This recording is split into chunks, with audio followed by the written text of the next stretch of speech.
Jésus-Christ partout où vous vous trouvez. Que la paix et la grâce de notre Seigneur vous soient partagées dans vos domiciles respectifs. Soyez sans peur, soyez sans crainte. Dieu est au contrôle au nom du Seigneur Jésus-Christ. Ce jour, je voudrais partager avec vous une exhortation et une inspiration que Dieu a partagée depuis un certain temps. J'aimerais vous dire ceci. Depuis février, notre pasteur a eu un thème précieux, l'attachement. Et le développement qui a été fait a été démontré que nous ne devons pas être attachés à un temple, à un bâtiment, à une personne, mais que nous devons dévouer notre attachement à notre Seigneur Jésus-Christ. Lui seul est capable d'être partout et ici et là-bas, partout en même temps à la fois.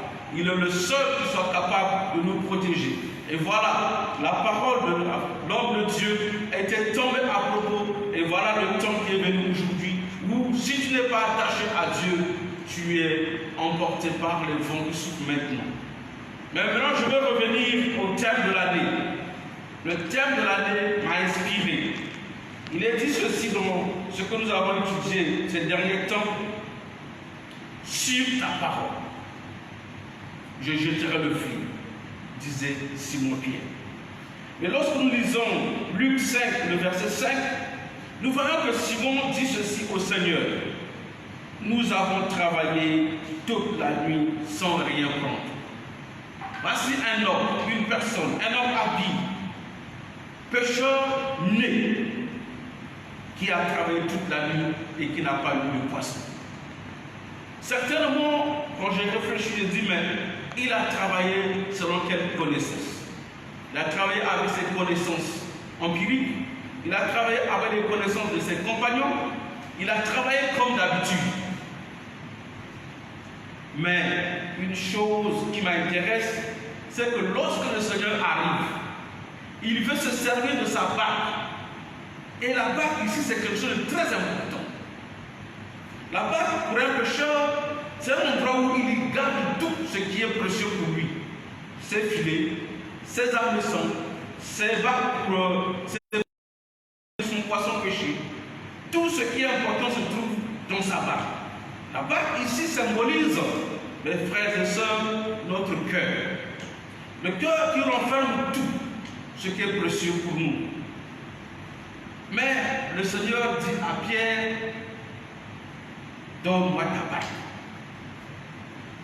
Et Pierre et ses compagnons ne résistent pas, ils lui accordent sa barque.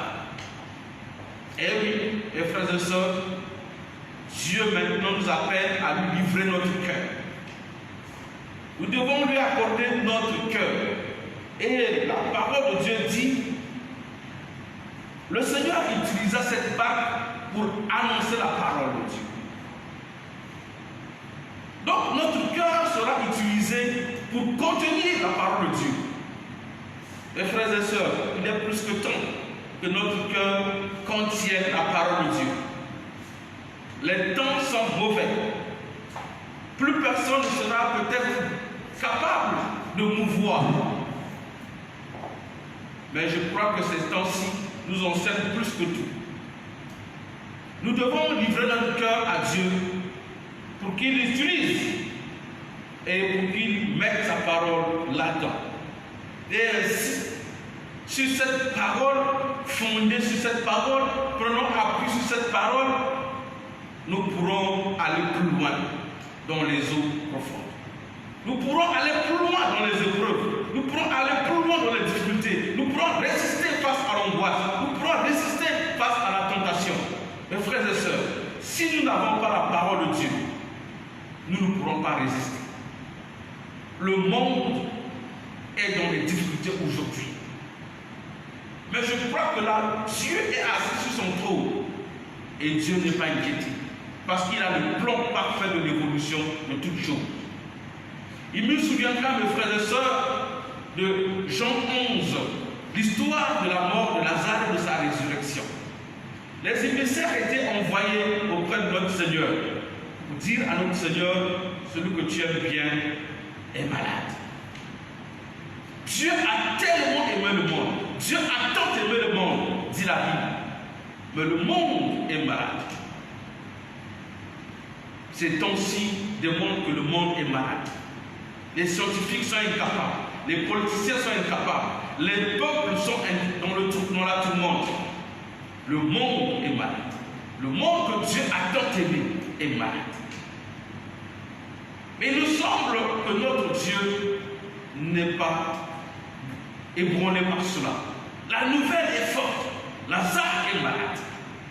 À l'agonie. Ses soeurs, ses frères ont mandaté un émissaire.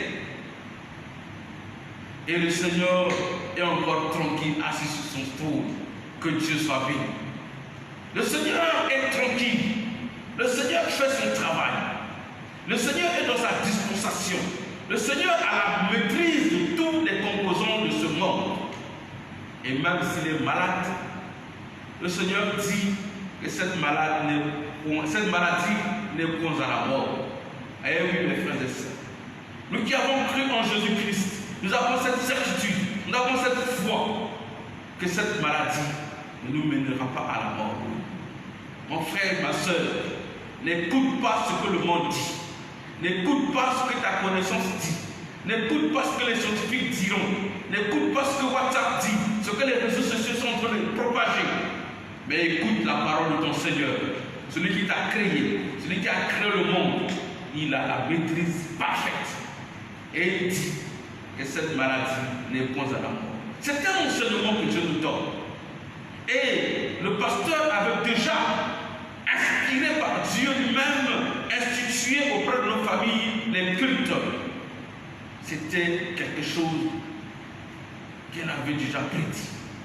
Et Dieu parle. Deux leçons que je retiendrai ces derniers jours. L'attachement, les cultes de maison. Attachement. Nous devons être attachés à Dieu. Et Lazare était attaché à Dieu. Ses soeurs étaient attachées à Dieu. Ses soeurs et frères étaient toujours au service de notre Seigneur. Mon frère, ma soeur, la difficulté est là. Mais lorsqu'on annoncera que le Seigneur arrive, serons-nous capables, comme Marthe, d'aller à la rencontre du Seigneur? Je nous pose la question. Il est grand temps pour nous de consommer la parole de Dieu. Il est grand temps pour nous de nous attacher à Dieu. Il est grand temps pour nous de célébrer Dieu partout où nous nous trouvons. Dans les temps de détresse comme dans les temps de joie. En toute occasion, nous devons élever nos voix pour dire Dieu est bon. Mes frères et sœurs, oui, Lazare était malade. Et Lazare était même mort. Oui, Lazare était mort. Et voici cela que le Seigneur décide de venir vers la famille de Lazare. Et tout le monde était dans l'angoisse. Tout le monde était dans les pleurs. Et il y avait les Juifs qui consolaient Marthe et Marie, sa sœur. Mais qu'est-ce que l'homme pouvait apporter? Il n'y avait pas de solution. Les hommes de l'époque ne peuvent avoir de la consolation et des mots qui n'ont pas de vie. Alléluia. Des mots des hommes n'ont pas de vie. Mais celui qui avait des paroles de vie était en route. Alléluia. Dieu est en route. Dieu va faire un mouvement vers nous. Dieu viendra, mais il ne mettra pas les pieds sur la terre. Comme lorsqu'il est venu, il n'est pas allé dans la maison de Lazare. Il n'a pas été dans la maison de Lazare. Il est venu, il a rencontré les parents de Lazare hors de la maison. Souvenez-vous, la parole dit qu'on a annoncé à Marthe et à Marie que le maître était là. C'est-à-dire qu'il n'était pas dans leur maison. Et on dit que Marthe sorta pour aller vers le Seigneur. Le temps arrive, mes frères et sœurs, où les hommes et les femmes de Dieu seront arrachés de la terre pour aller à la rencontre du Seigneur. Les signes nous le disent. Depuis cette année 2020, que tout le monde a dit que c'était 20 sur 20, que c'était parfait, que c'était bien, on a eu des catastrophes. On a eu les feux là-bas en Australie. On a eu la crise acridienne là-bas à l'est de l'Afrique. On a vu les tremblements de terre. On a vu les feux aux États-Unis. Et voilà la situation la plus difficile qui émeut le peuple du monde. Covid-19. Cela ne doit pas nous faire peur. Cela doit faire grandir notre foi. Cela doit nous faire attacher davantage à Dieu, car il est en route. C'est un message qui nous annonce que le Seigneur est en route. Seras-tu prêt pour sortir à sa rencontre? Ou es-tu encore en train de pleurer, de voir tes biens, de voir ton compte en banque, de penser à ce que tu peux faire? Et frères et sœurs, tout est vanité. Une seule chose résistera. Le Seigneur peut dire que le ciel et la terre passeront, mais mes paroles ne passeront point. Oui, tout va passer. Les scientifiques vont passer. Les pays développés vont passer. Tout ce que nous aimons va passer. Mais la parole de Dieu restera éternellement. Et cette parole, mes frères et sœurs, elle va s'accomplir. Elle s'accomplira certainement. Parce que celui qui l'a annoncé est digne. Et il n'est pas un homme pour se tromper, ni le fils d'un homme pour se repentir. Ce qu'il a dit est vrai. Mes frères et sœurs, lorsque vous lisez dans Jean 11, j'aimerais qu'on lise ça un peu. C'est une longue lecture. Nous pouvons lire par exemple au verset 4. Vous pouvez commencer au verset 1 jusqu'au verset 41 et nous allons sauter comme ça. Il est dit au verset 4, après avoir entendu cela, Jésus dit, cette maladie n'est point à la mort, mais elle est pour la gloire de Dieu, afin que le Fils de Dieu soit glorifié par elle. Mon frère et soeur, il s'agit là de la maladie de Lazare, mais je vous parle de la maladie de ce monde, le monde que Dieu a tant aimé. Et lorsque vous remontez plus loin, on vous dit que Dieu a aimé Lazare, c'était son ami, Lazare. Dieu a tant aimé le monde, mais le monde est malade. Et Dieu nous dit, cette maladie n'est point à la mort. C'est une maladie qui est déclenchée pour que Dieu soit glorifié. C'est une occasion pour glorifier Dieu. Pourquoi? Parce que si nous croyons en Dieu, si nous avons foi en Dieu, mes frères et sœurs, nous verrons sa gloire. Et Dieu prépare sa gloire. Dieu descendra dans toute sa splendeur. Et il nous prendra auprès de lui. Nous pouvons lire ce que je disais. Ce que je dis pour Lazare, c'est passé à Bethanie, c'est une petite ville. Mais ce que je dis aujourd'hui, par rapport à la maladie qui sévit le monde aujourd'hui, se passe dans un monde global. Tous les pays sont touchés. Et les organisations qui s'occupent de ces questions ont qualifié ceci de pandémie. Ah, mes frères et sœurs, quand on entend ça, on est troublé, on est dans l'angoisse. Et la femme de Lazare était dans l'angoisse. Les amis de Lazare, les Juifs étaient dans l'angoisse. Lazare était mort. Plus d'espoir. Et mes frères et sœurs, il semble que ce monde n'a plus d'espoir. On se demande qui va nous sauver de ceci. Tout le monde regarde les grands pays. Et nous, ici en Afrique, on répète les mêmes choses qui sont faites partout.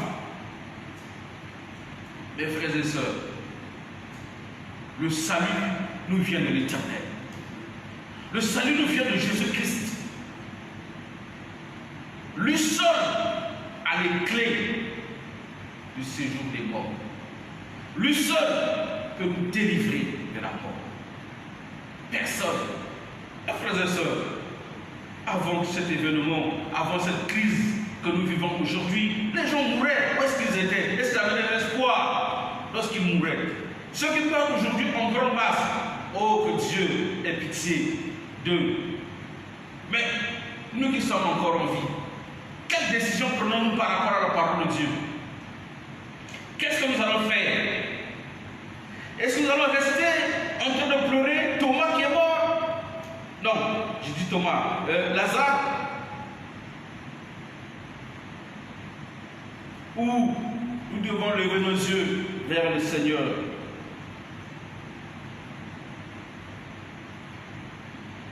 Au verset 20 de Jean 11, il est dit ceci: lorsque Marthe apprit que Jésus arrivait, elle alla au-devant de lui. Mes frères et sœurs, nous apprenons que le Seigneur arrive. Où seras-tu? Cette situation va nous enseigner comme la maladie de Lazare. La maladie de Lazare a conduit Lazare à mourir. Le monde va mourir un jour. Le système du monde va être paralysé un jour. Et l'exemple est donné.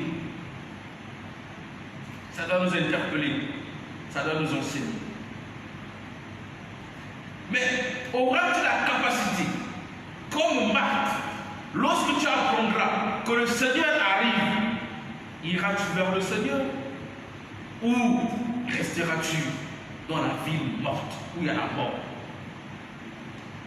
Où seras-tu? Réfléchis bien, mon frère, ma soeur. Si tu n'as pas encore fait, fais-le maintenant. Institue un culte dans ta famille. Même si tu es seul, Dieu n'a pas besoin de beaucoup de gens. Seul, élève la voix, loue Dieu, glorifie l'Éternel, car il a ton salut. Donc il est dit, lorsque Marthe apprit que Jésus arrivait, nous aussi nous apprendrons un jour que Jésus arrive. En fait, on l'a déjà dit, que le Seigneur reviendra. Il arrivera un jour où il sera quelque part dans les airs. Et la Bible dit, elle alla au-devant de lui. Elle n'est pas allée à côté, ni dans le dos. Elle est allée devant lui, au-devant de lui. Être visible. Mon frère, ma soeur, pourras-tu être en face du Seigneur dans toute sa gloire? That's the question. Tandis que Marie se tenait assise à la maison. Oh frère, ma soeur, il est temps pour toi de comprendre les choses. Mais j'ai aimé une chose. Marie qui était restée à la maison n'est pas restée aussi longtemps que cela. Alléluia.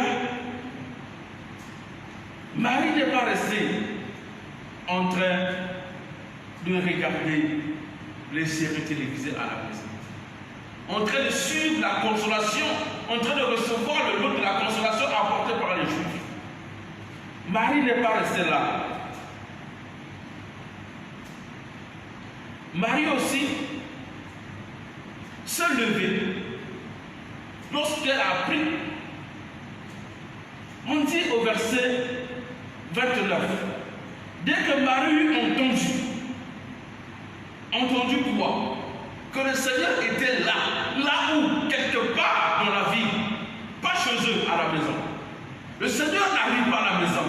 Le Seigneur ne viendra plus dans ce monde. Le Seigneur sera dans les airs. Mais nous devons être capables de monter vers lui. Donc au verset 29, il dit, dès que Marie eut entendu cela, elle se leva promptement. Mon frère, ma soeur, sois prompt à instituer un culte chez toi. Sois prompt à être ravi par le Seigneur. Sois prompt à aller au-devant du Seigneur lorsqu'il apparaîtra. Ne te fie pas à ce qui se passe aujourd'hui. C'est un exemple. Le Seigneur est en train de mettre des trucs en place. Mon frère, ma soeur, prenons-en attention. Et elle alla vers lui. Et la Bible dit au verset 30, car Jésus n'était pas encore entré dans la ville, mais il était dans le lieu où Marthe l'avait rencontré. Jésus ne viendra plus dans ce monde. Il est temps pour nous de nous préparer, mes frères et sœurs. Le monde que Dieu a tant aimé est malade. Il va vers la mort. Mais soyons prompts. Lorsque le Seigneur apparaîtra dans les airs, que nous allions vers lui. Parce que Jésus ne viendra plus dans ce monde. Oui, il reviendra, mais ses pieds ne toucheront pas le monde. Il sera dans les airs. Il est arrivé, la Bible dit, car Jésus n'était pas encore entré dans la vie. Toi qui attends Jésus dans ta maison, toi qui attends commencer à prier lorsque tu seras malade, toi qui attends commencer à prier lorsque tu auras des difficultés, toi qui attends commencer à prier lorsque le pasteur sera avec toi, toi qui attends commencer à prier lorsque tu seras dans ce bâtiment, mon frère et soeur, il est maintenant temps que tu changes, car le Seigneur ne viendra plus dans ce monde. Il viendra peut-être pour le juif, mais en tout cas pour nous l'Église, il ne viendra plus dans ce monde. La Bible dit et répète, car Jésus n'était pas encore entré dans le village. Réveille-toi mon frère, ma soeur. Que les circonstances de ce monde ne troublent pas. Toi mon frère, ma soeur, toi qui as déjà eu foi en Jésus, fortifie ta foi. Ne dis pas que le monde est en train de périr. À quoi bon? Où est Dieu? Comme j'entends les gens dire, Dieu est assis sur son trône. Il est tranquille. On a dit que Lazare était malade. Cela n'a pas ébranlé le Seigneur Jésus. Il a continué à exécuter son programme calmement. On a dit que la maladie de Lazare était à l'agonie. Cela ne l'a pas ébranlé. Il a continué à travailler. On a dit que Lazare est mort. Ça n'a pas fait quelque chose pour lui. Il a fini son programme. Et Dieu est assis sur son trône en train d'exécuter son programme. Écoutez le programme de Dieu. Dieu a dit, j'irai et je vous bâtirai une demeure. Lorsque j'aurai fini, je reviendrai. Alléluia. Mais avant qu'il ne vienne, il a dit qu'il y aura des signes. Il y aura des maladies, il y aura des guerres, des tremblements de terre, des phénomènes inexpliqués.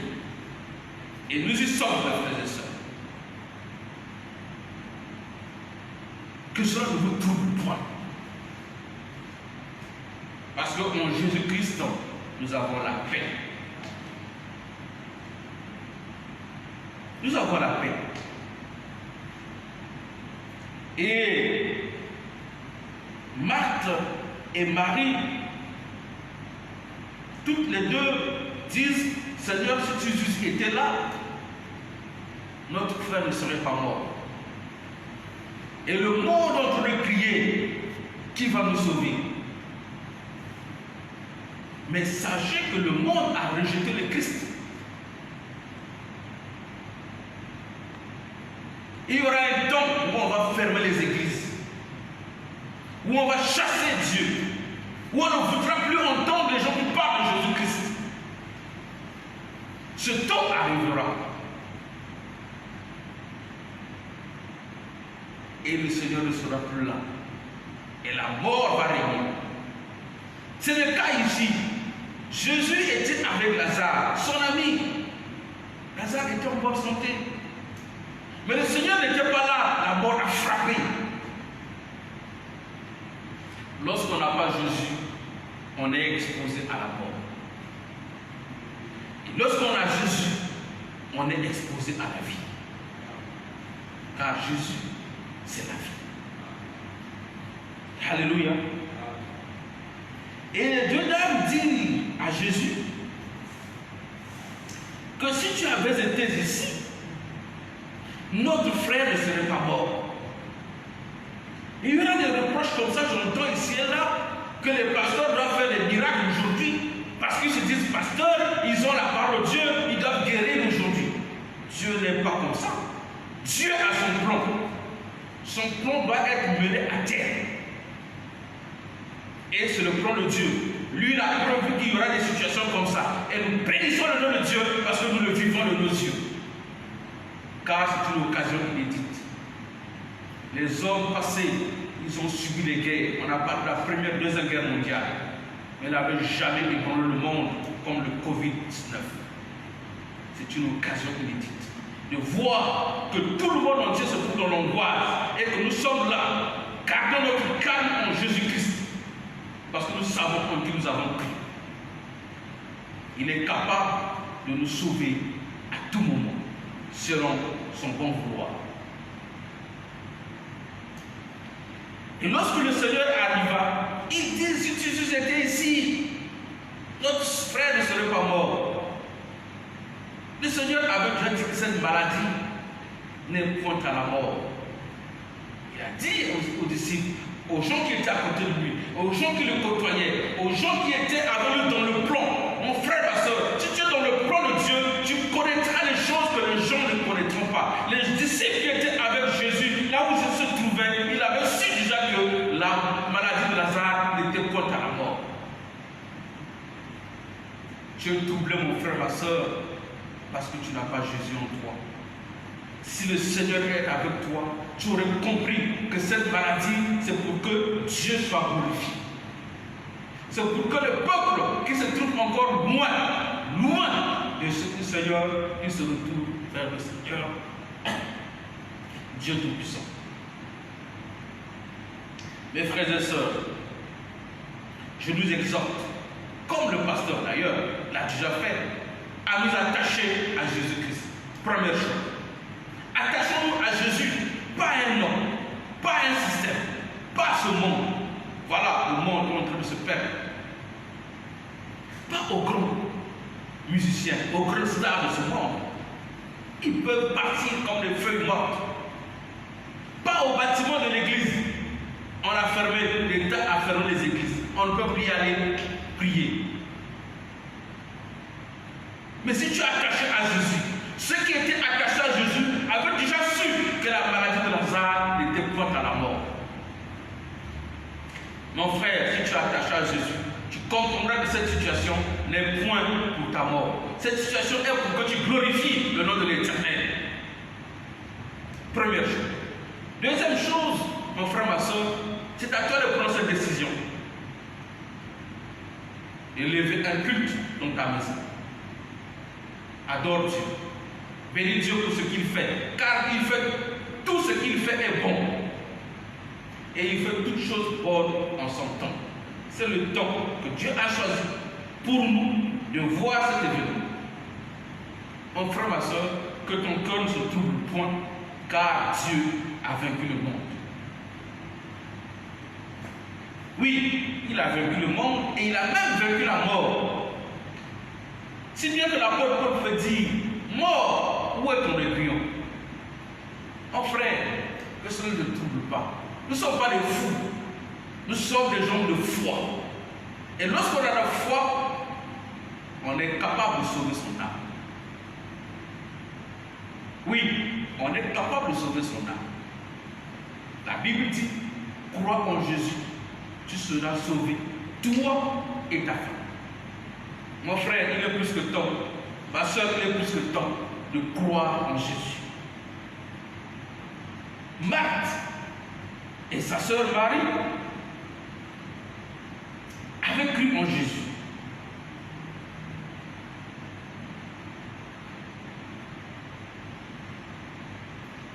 Et le Seigneur qui arrive, il dit à Marthe et à Marie que oui, votre frère est mort, mais il va ressusciter. Ah ben oui. Et il croit, il dit non, il sera ressuscité au dernier jour. Le Seigneur dit non. Le Seigneur s'appelle cette fois-là la résurrection. Il est la résurrection et la vie. Nous pouvons vivre en Jésus-Christ une vie d'excellence, une vie de confiance, une vie de sûreté, une vie de paix. Lorsque le monde se trouble, lorsque le monde vit dans l'angoisse, lorsque le monde a peur, nous avons la science, nous avons la confiance, nous avons la foi. Parce que celui en qui nous avons cru est le Dieu fidèle, est le Dieu tout-puissant, est le Dieu capable. Il est capable de nous secourir à toute occasion possible. Il est capable de faire tout ce qu'il décide de faire. car il est Dieu souverain. Et frères et sœurs, je vous encourage à prier. Je vous encourage à être attachés à notre Seigneur. Je nous encourage à suivre ce que notre pasteur a institué. Il y aura un temps où il n'y aura plus de culte, où les hommes ne se déplaceront plus. Et où tu te trouveras, tu élèveras ta voix pour glorifier ton Dieu. Maintenant, je vais terminer. Je vais terminer en disant ceci.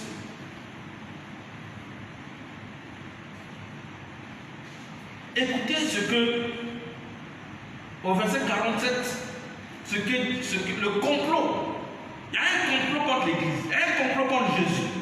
Mais peut-être que nous n'avons pas encore déniché. Mais écoutez ce que dit le verset 47.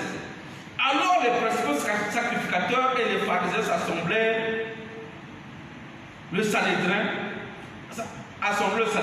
et dit: que ferons-nous? Car cet homme fait beaucoup de miracles.